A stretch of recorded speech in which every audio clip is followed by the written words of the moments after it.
No, esto es terrible. Son historias reales, ¿eh? Reales. Siempre las que cuenta Emilio. Hoy no es lunes, pero tampoco es viernes. Es jueves, el día de la historia de Emilio. Y hoy, pues, es abrir los ojos ante una realidad de más de 460,000 niños y adolescentes en México.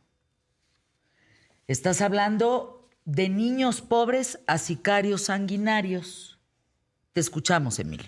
Gracias, Fer. Buen día a todos. Y sí, efectivamente, fíjate que su pretexto de la entrevista que vamos a tener un poco más adelante, hablando justo de la película Sujo, que podría participar como una nominación al Oscar como mejor película extranjera, vale la pena también centrarnos en lo que está pasando, porque de alguna forma, lo que decíamos al empezar el programa, de esta forma en la que una sociedad, desafortunadamente, una sociedad que se vuelve pobre, una sociedad que vive marginada, una sociedad que se enfrenta a estas situaciones tan complicadas y que vive este resentimiento, y que este resentimiento, este odio se convierte después en una forma de monetizarlo, pero monetizarlo de una forma inadecuada, errónea, difícil, complicada, que es volverse sicario.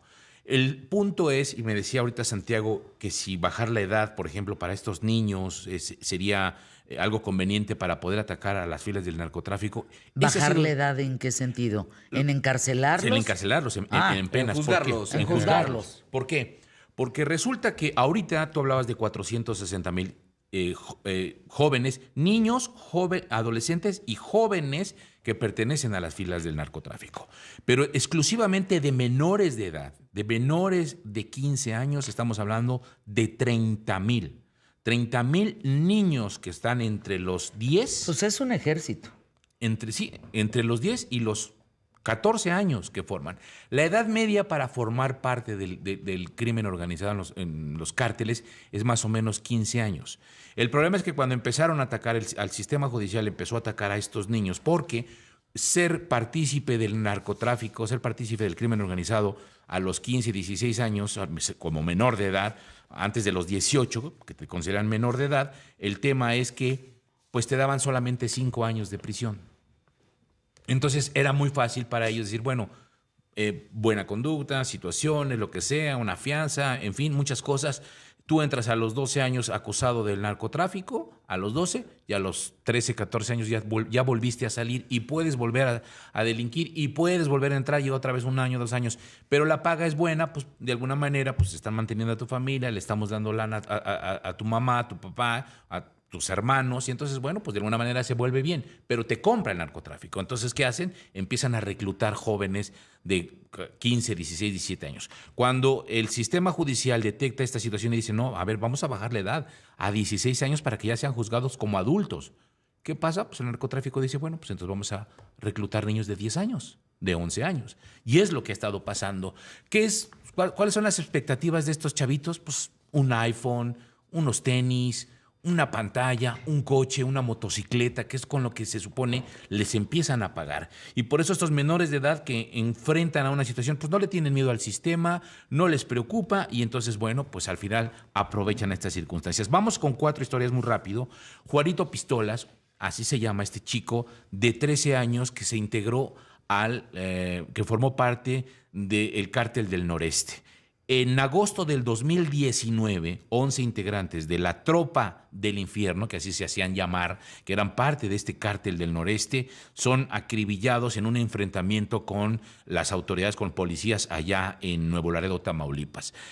Ahí es donde se determina que dentro de estos 11 jóvenes adultos que habían sido acribillados, había uno de 16 años, justamente Juanito Pistolas. Tan pronto se supo de la muerte de este chico de Juanito Pistolas, que pues las redes sociales empezó a rebotar y se hizo tendencia que este joven había sido detenido en el año 2015. Cuando lo detienen en el 2015, había sido puesto en libertad. ¿Por qué? Porque tenía 13 años.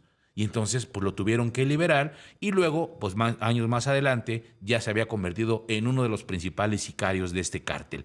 ¿Y qué pasa? Tal era su fama que incluso en las redes sociales empezaron a circular videos de un narcorrap que le habían dedicado a este pequeño, a este adolescente que se llamaba Comandante Chiquitín, en donde, bueno, pues hacían alusión justamente a todo esto, a que era un despiadado, era un sicario reconocido dentro de la tropa del infierno y del mismo cártel, y que además presumía que desde sus 13 años ya había podido haber ejecutado a una gran cantidad de personas, justamente encomendados por este cártel.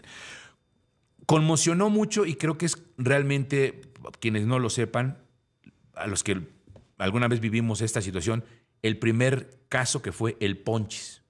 El Ponchis en el año 2010, creo que fue el primer niño narco que nosotros detectamos y que se hizo toda una revuelta precisamente por la edad, que tenía 12 años cuando es detenido. Él nace en San Diego, California, pero su mamá, cuando tenía 5 años, lo abandona, lo deja. Entonces, por alguna circunstancia, este chico, este niño, llega a Cuernavaca, Morelos, y empieza a vivir allí. A los 12 años asalta un negocio, es su primer crimen, lo detienen efectivamente, y entonces, bueno, pues de allí lo que sucede es que el Cártel del Pacífico lo voltea, pues prácticamente lo levanta. Sí. Lo levanta, se lo lleva y lo empiezan a entrenar. Y lo entrenan a hacerlos dignos, así Sí, se llama. exactamente. Tenía una formación de grado militar, es decir, como cadete.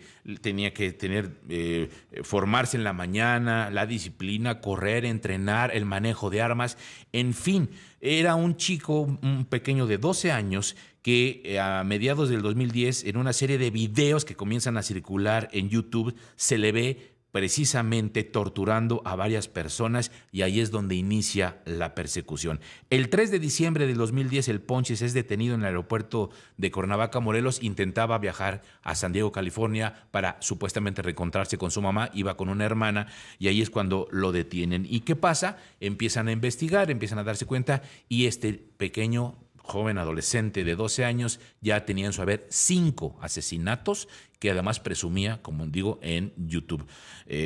Obviamente, pues después los videos de YouTube fueron bajados, pero ahí es donde presumía cómo torturaba y cómo hacía. Él en algún momento dijo, a mí me obligaban, amenazándome que si yo no lo hacía, me iban a matar y saldría peor. Otro chico de 12 años también, Ever Yoshimar Martínez, que comienza a robar a los 12 años. Su papá pues era alcohólico, era drogadicto, era ladrón, lo golpeaba, lo dejaba casi muerto de las golpizas que le ponía. Y entonces, bueno, a los 14 años, uno de sus cuates de ahí del barrio, de 14 años también, lo invita a integrarse a la empresa, y donde tenía pues, toda la intención de vamos a empezar a trabajar, vamos a hacer. A los 17 años ya tenía 17 asesinatos. Su primer asesinato le pagan con un coche de lujo. Y finalmente Jacobo N. tenía 12 años. Irónicamente, a este chico de 12 años lo invita a un vecino, le dice, te doy 30,000 pesos porque vayas y mates a una persona. Él le dice que no, pero las carencias, la situación, todo este asunto hace que se una al Jalisco Nueva Generación, le pagan 30,000 pesos y luego le indican que tiene que matar a un soplón del mismo cártel. Va y lo mata al soplón, supuestamente. Y como ya sabía demasiado él también, lo encargan y lo tratan de matar. Y lo matan, supuestamente. Pero resulta que fallan, y hoy este hombre, Jacobo N., está en la cárcel diciendo, yo me salvé del cártel Nueva Generación, pero yo fui víctima también de ser parte y de saber demasiado de la información. 12 años tenía también. Recuerdo una historia una nota que reporté aquí en Chihuahua, de Chihuahua. 3, imagínate, Santiago, Emilio, público más inteligente, 2 hermanitos y un primito jugando. ¿Por qué no jugamos a que te enterramos? ¿Por qué no jugamos a los sicarios? Enterraron al primito y mataron al primito. Porque todo lo que hay en el entorno de esos niños tiene que ver con eso. Así es. Tiene que ver con violencia, tiene que ver con lo que platican sus papás, sus mamás, con el entorno, con lo que ven. Y si eso lo normalizamos y todavía nos entretenemos en la televisión con eso, ¿qué explicación vamos a dar? Así es. ¿Qué explicación le vamos a dar a ese más de 500,000 de niños y adolescentes en México? porque esos sí son responsabilidad de todos nosotros y de un sistema.